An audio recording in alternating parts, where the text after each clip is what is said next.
पंचायत चुनाव के अंतिम चरण में मतदान के लिए असर अंसारी और उसके समर्थकों ने रांची जिले के प्रखंड में जिला परिषद उम्मीदवार को। नमस्कार, आप देख रहे हैं नवोदय टीवी। मैं अखिलेश, रांची झारखंड से।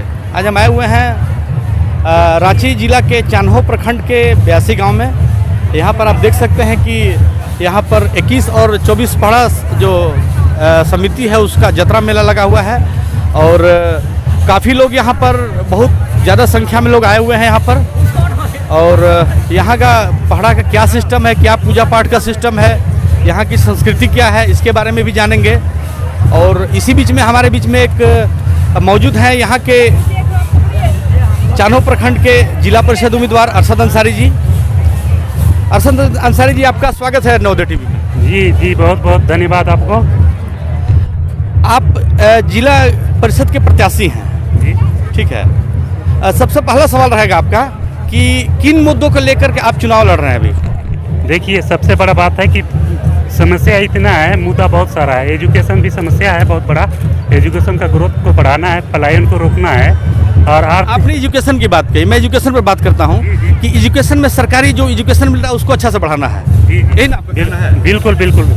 मेरा आपसे सवाल है कि आपके बच्चे कहाँ पढ़ते हैं? जी, मेरे स्कूल बच्चे सरकारी स्कूल में पढ़ते हैं। कौन से सरकारी स्कूल में पढ़ते हैं? ये गांव के जो स्कूल है हमारे, हाँ, मिडिल स्कूल में मेरा बेटा पढ़ता है।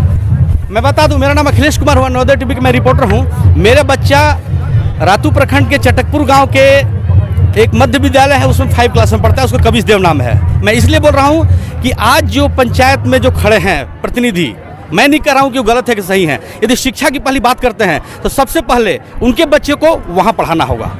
यदि विकास करना होगा शिक्षा का तो सबसे पहले अपने बच्चे को सरकारी स्कूल में भेजना होगा। सरकारी स्कूल की व्यवस्था तभी बदलेगी जब अपने बच्चे को वहाँ भेजेंगे। सर, मैं ये कहना चाहता हूँ कि आप तो अपने बच्चे को भेज रहे हैं, बाकी किन किन लोग से अपील करेंगे भेजने के लिए? मैं चाहूँगा कि गांव के मैक्सिमम बच्चे स्कूल में पढ़े और गांव के जो स्कूल है सरकार जो व्यवस्था दे रही है, और ग्राम शिक्षा समिति को सशक्त होना चाहिए। और जो योग्यता लेके जो बीएड करके और कमीशन के माध्यम से जो शिक्षक आए हैं, मुझे लगता है जो कुकुरमुत्ते की तरफ प्राइवेट स्कूल है उससे फार देन बेटर है। और हमें अपनी जो भी स्कूल्स है सरकारी स्कूल्स को, हमारे जैसे नेतृत्व को आगे जनता के सहयोग से मजबूत करना होगा।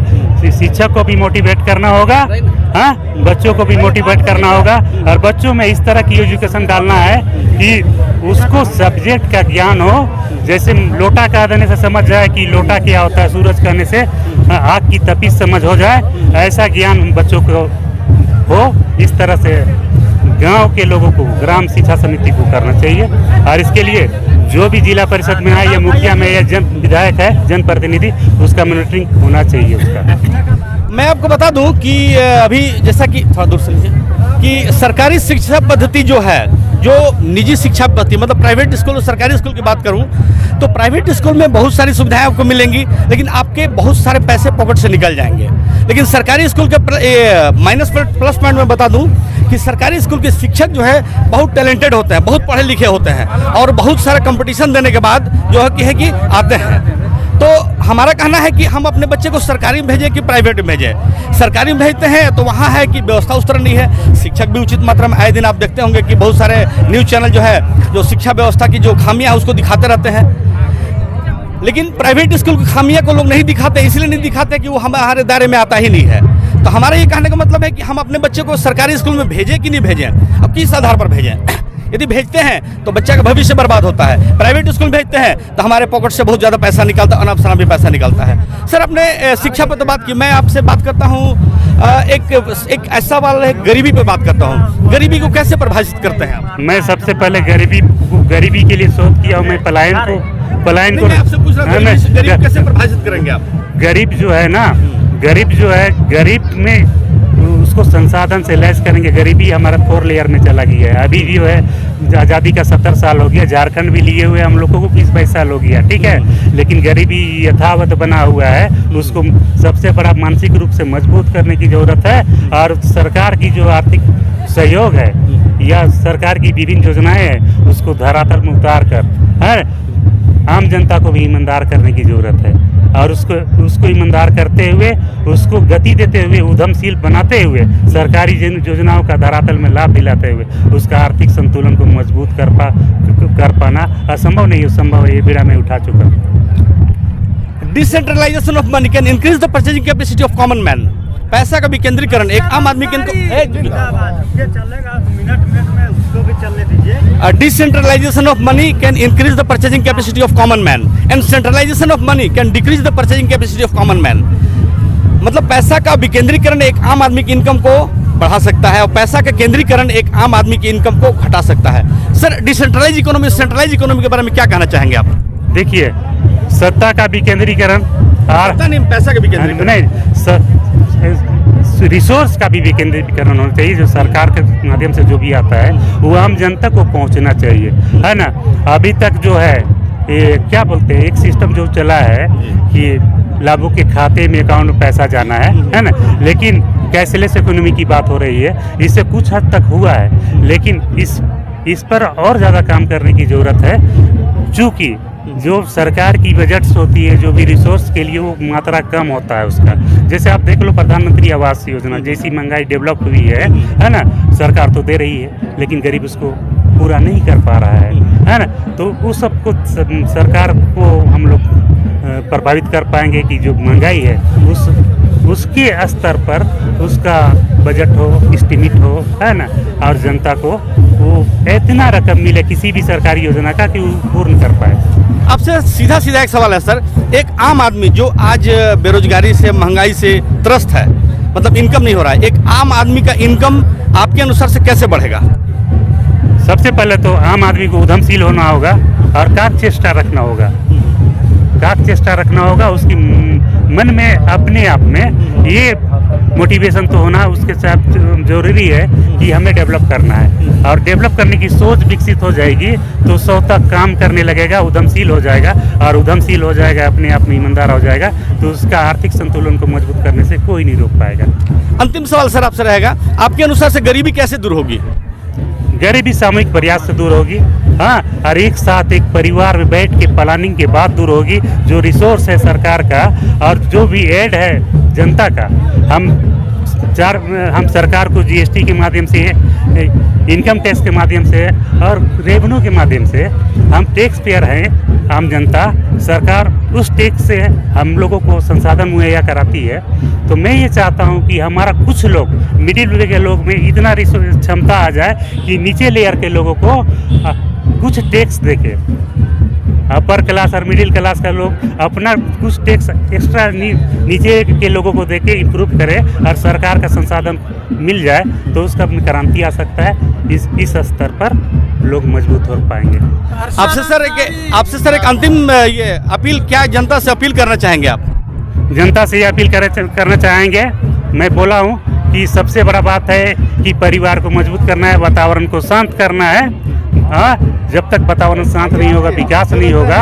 और वातावरण और एकता, गांव समाज की एकता महत्वपूर्ण कड़ी है। पहले जो चौपाल था वो विलुप्त होता हुआ नजर आ रहा है। जो चौपाल में सुबह शाम बैठ के अगल बगल के लोगों का जानकारी हुआ करता था और उस पर मंथन होता था और उसका हल होता था, उस परिपाटी को फिर से पुनर्जीवित करते हुए हम आपस में एक दूसरे का सुख दुख को समझते हुए विकास के लिए आगे बढ़ेंगे। जो कमियां हैं उसको दूर करेंगे। धन्यवाद सर आपका, बहुत बहुत धन्यवाद आपका। फील्ड में आरसा जी के साथ सहयोग दे रहा हूँ और घूम रहा हूँ, और इनका जो भी काम हो रहा है सब बहुत अच्छे से काम कर रहा हूँ। और अरशद जी के पहले कौन जिला परिषद थे?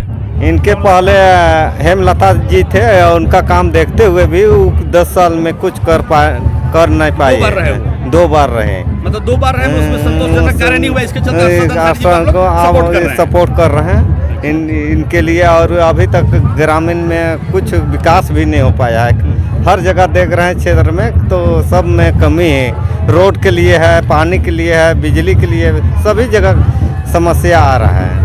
अच्छा, 2 बार से जो अभी इसके पहले जो पूर्व प्रत्याशी थे वो नहीं काम किए, इस बात की क्या गारंटी है कि अरशद जी इस बार जिला परिषद जीत जाएंगे तो काम करेंगे ही?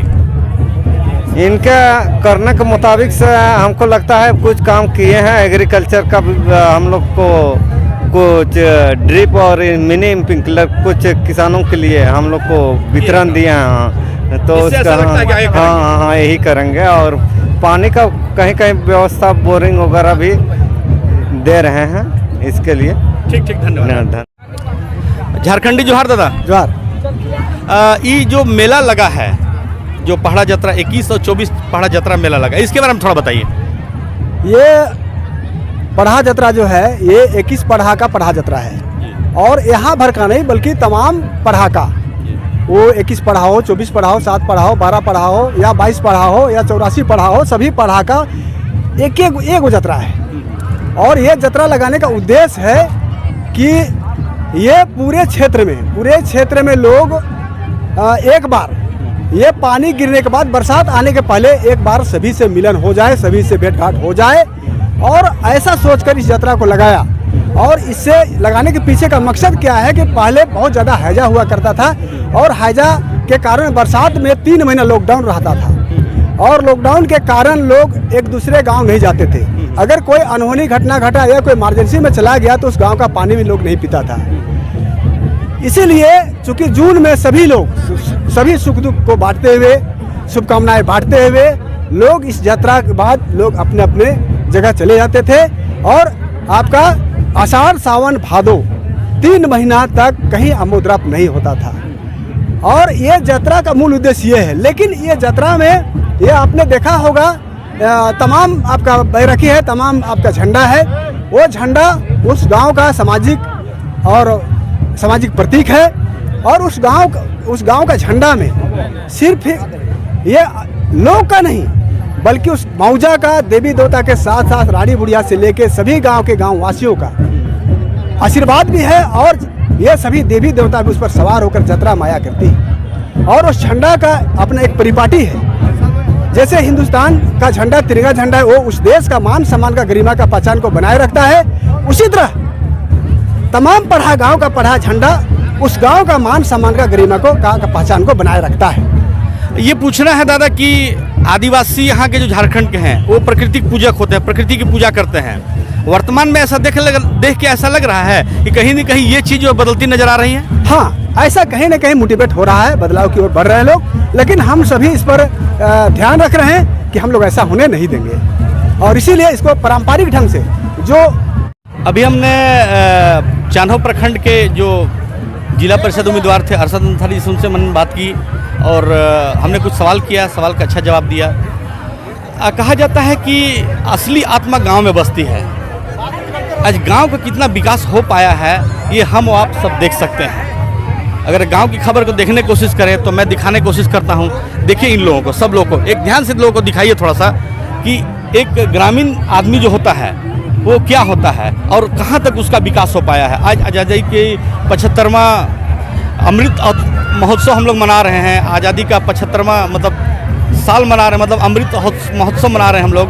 और हमारा देश कहाँ है, और झारखंड राज्य को अलग हुए हमारा जो है कि 22 साल हो गया है, लेकिन अभी तक जो है गांव में विकास देखने को नहीं मिला है। सभी पार्टियां कहती हैं, जब भी पॉलिटिकल पार्टियां कहती है, पंचायत प्रतिनिधि कुछ ऐसे दावे रहते हैं, लगता है कि ये तो स्वर्ग ही बना देंगे। हमारा कहने का मतलब है कि सब कुछ करेंगे, लेकिन आखिर इसके पहले जो पंचायत चुनाव में जो मुखिया थे, जो प्रत्याशी थे, उन्होंने क्या किया, मेरा सवाल है। अभी बहुत जगह से आप देखते होंगे कि सोशल मीडिया पर वायरल हुआ था कि मुखिया और प्रधान जी, मतलब जो पंचायत प्रतिनिधि जो है, अगर इंदिरा आवास की जांच किया जाए तो बहुत सारे लोग जेल में रहेंगे। पंचायत प्रतिनिधि ने क्या किया, अभी तक विकास के जो वोट मांगने आते हैं लोग, उन्होंने क्या किया, ये एक सबसे बड़ा सवाल होता है। दूसरी सवाल मैंने किया कि गरीबी कैसे दूर होगी। तो हमारा कहने का मतलब है कि गरीबी पर मेरा एक सवाल है, गरीबी दूर होने का एक ही तरीका है, अमीरी रेखा लागू करो। मतलब अमीरों को निश्चित कर दो कि उसको एक उतना संपत्ति से, मतलब एक फिक्स कर दो कि वो एक निश्चित संपत्ति ही धन संचय कर सकते हैं। दूसरी भाषा में कहा जा सकता है कि बिना समाज के स्पष्ट अनुमति के आप धन संचय नहीं कर सकते हैं। मतलब गरीबी रेखा हटाने के लिए आपको अमीरी रेखा लानी होगी।